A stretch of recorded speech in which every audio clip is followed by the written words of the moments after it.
Hi everybody, and welcome to the second instalment in my new YouTube series, which is focusing on my top 10 favourite slap bass riffs.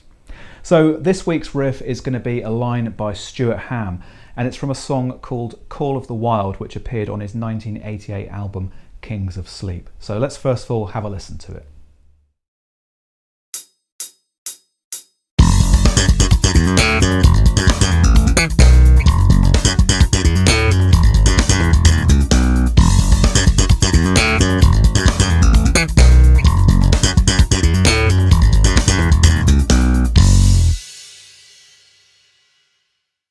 Okay, so this is a complex bass groove that's made up predominantly of 16th notes.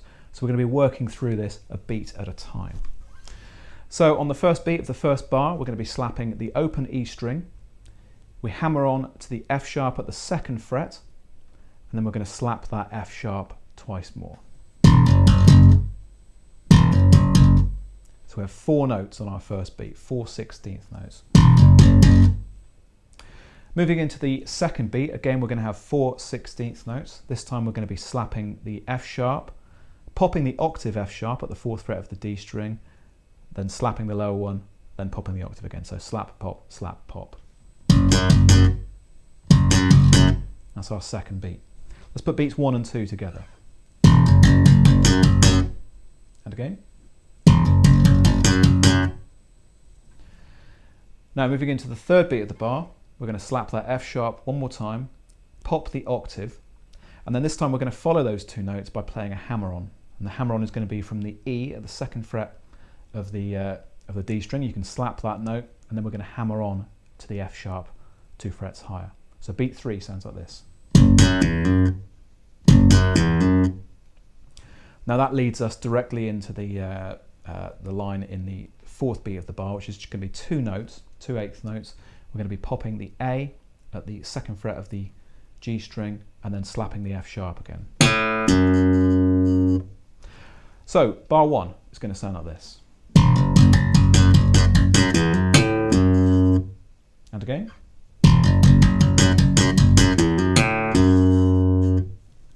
Now you'll notice that when I'm slapping and popping those notes on the D and G strings, I'm using my 4th and 1st fingers, 4th on the F sharp, 1st finger on the A, and I'm using my 2nd finger to rest between those and just mute the lower 2 strings, just to stop those E and A strings ringing. One of the most important things with slap bass is controlling the strings that you're not playing and keeping all that kind of hum out of the kind of the background of your playing. So really important to use any unused fingers as mutes where you possibly can. Okay, so that's the first bar of the exercise. Now moving into the second bar, we're going to begin in a similar way. We're going to slap the open E string, and this time we're going to hammer on to the G sharp at the 4th fret. And I want you to use your 2nd finger on the G sharp. We follow that by slapping the G sharp again, and then we're going to be popping the F sharp at the 4th fret of the D string. Okay, that gives us the first beat of the second bar. On the beginning of the second beat, we're going to be slapping the G sharp on the E string again, although this is going to go by fairly quickly, so it might wind up being more of a ghost note than a G sharp, and that's not a bad thing particularly. So we're slapping that G sharp again, we pop the F sharp, and then we're going to pull off to the E at the 2nd fret, which you can fret with your 1st finger. That's what we've got so far. You hear how that G sharp in the middle became a ghost note because it's going by fairly quickly. Okay, now we're going to complete the second beat by just slapping the open A.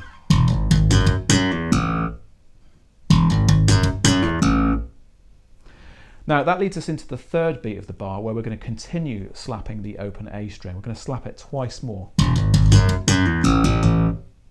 we've got those 2 open A's at the beginning of the 3rd beat. Now we're going to follow those open A's by popping the E at the 9th fret of the G string.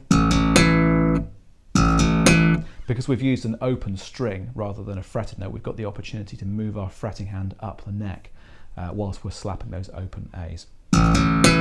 So that's what happens on beat number 3. Then on beat 4, we're going to be plucking a double stop.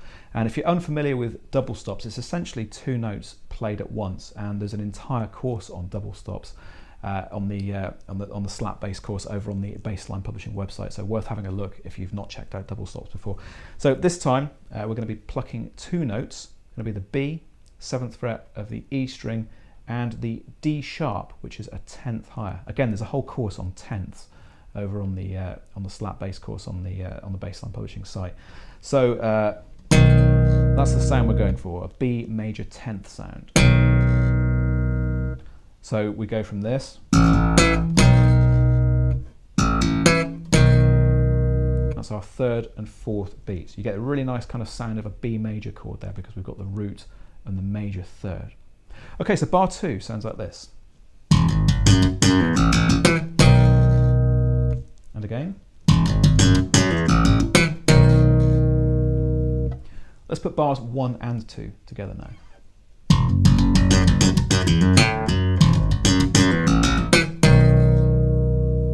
And again.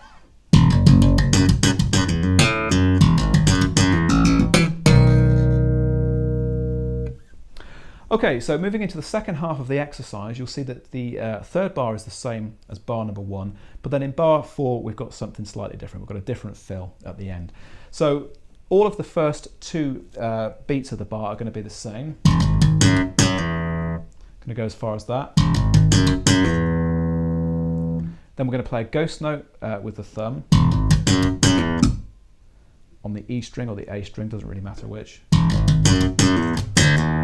And then we're going to pop the open D string and hammer on to the D sharp. That's that minor 3rd hammering on to the major 3rd kind of sound. Always works well over a major chord. And then we finish off 2 notes, a C sharp and a B.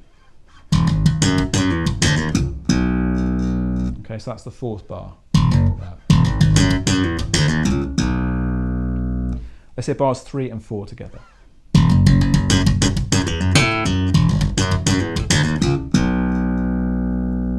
Okay, and that brings us to the end of this line. Okay guys, thanks for checking out the latest installment in my new YouTube series. Don't forget to head over to basslinepublishing.com, click on free stuff on the main menu and download the PDF worksheet for this exercise and the backing track. And remember, if you like slap bass and you're interested in learning more of this kind of thing, do check out our video courses as well. I'll see you next week for another slap bass group.